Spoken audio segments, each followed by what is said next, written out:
Nice to Hi. meet you guys. Hey, David. Hey, Patrick. Hey, Hi, how you hello. doing? Nice to meet you as Uh, well. I am doing wonderful. I dig the voice. I am gonna go ahead. First thing, I actually have a question for both of you, so I'm gonna start there. And I want to know, because of the familiar relationship with your two characters, do you think that evolves at all in this film, that from where it was, standing going into the movie? I feel like it's weird because it's such an ensemble show, and then in a movie you have to hit the ground running so hard, and there's not a lot of time to sort of soak in the antecedent action. But I feel like for both of them, I mean, the work they've been doing and the things they've been experiencing in the show proper, I feel like definitely inform what they're doing in the movie, even if they're not like holding up traffic with a stop sign to be like, okay, we got to work on our issues. You know what I mean? Like they're doing their own thing separately, but I feel like the dividends are there from the moments they've had in the show proper, if that makes any sense. Of course, makes perfect sense. Did you have Yeah. anything to add to that, David?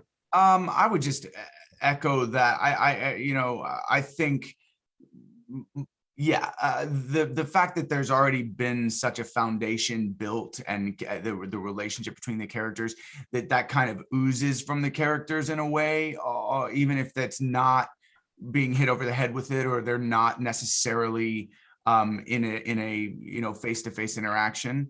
But yeah, you kind of the movie is a standalone thing and it hits the ground running and it does its thing, but all that sort of the soil, is what's in the soil is always there.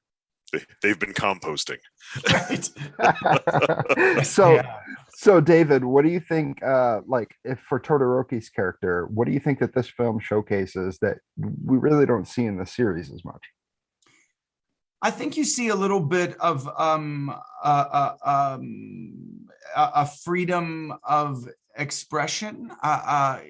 You know, now it's not a ton. It's still within Shoto Todoroki's sort of way of expressing himself, or the growth, the way he's grown. But I think you what I got from it was a bit of a confidence, like landing in his own space. And that's interesting. Not that they're really related, but you kind of see that a bit in season 5, as he relates with Endeavor. But yeah, I think that that's the main thing that really comes across is, I'm confident in my work. He's confident in his powers, and then in working with others, you see a bit of a freedom and a confidence. So something still on David, something I talked to Cliff about a little bit is the balance between Bakugo and Todoroki in this film. What do you think that it really exists there, that between those two characters that makes them such a fun pairing? You know, I can't say for sure. I don't know what's in Horikoshi's mind as he puts those two characters in interaction with each other. I can only give you what I think about it, and what comes across for me. But I think what I want to believe is that there's like an actual underlying real respect for each other, and each other's power. One is brash and overconfident, and the other, as there's a silent confidence, but also a tendency to kind of doubt and live in his head a bit. So I I think that the way that they interact with each other comes from a respect, but also a healthy competition, which is a part of respect, right? I mean, Right. it's escaping me. I read a book recently that talked about not competitors but worthy rivals, and I love that phrase. A worthy rival is someone you can learn from.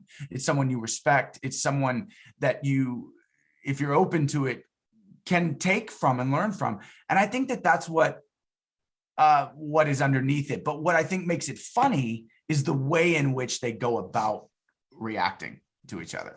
Right. Don't tell me what to do. I think Yeah, Cliff I know. said he screams that at you over and over. It's great. Um, Yeah. but thank you so much. I'm going to switch to Patrick so I don't ignore him anymore and ask him just a question more or two.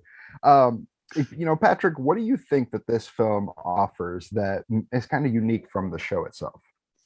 I think whenever you have a situation like this where you got a one-off movie, hit the ground running, it's not a pocket universe, but it really is just a an hour and a half, 2 hours unto itself where you can just do what you want to do, give them the big spectacle, give them the huge screen, and you've done so much work in the series itself that you don't need to move all those relationships forward in the moment. You can really say like, okay, it's my cheat day.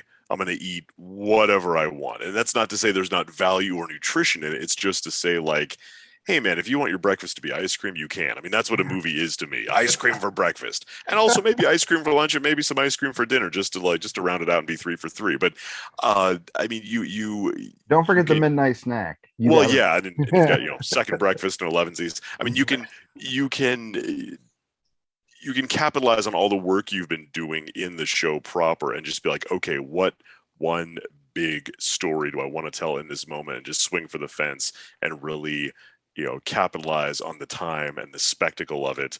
Just put them in this particular sandbox and let them go. And I feel like the movie really does that. I mean, going into it, you're like, okay, I know who these people are. They have the work has been done.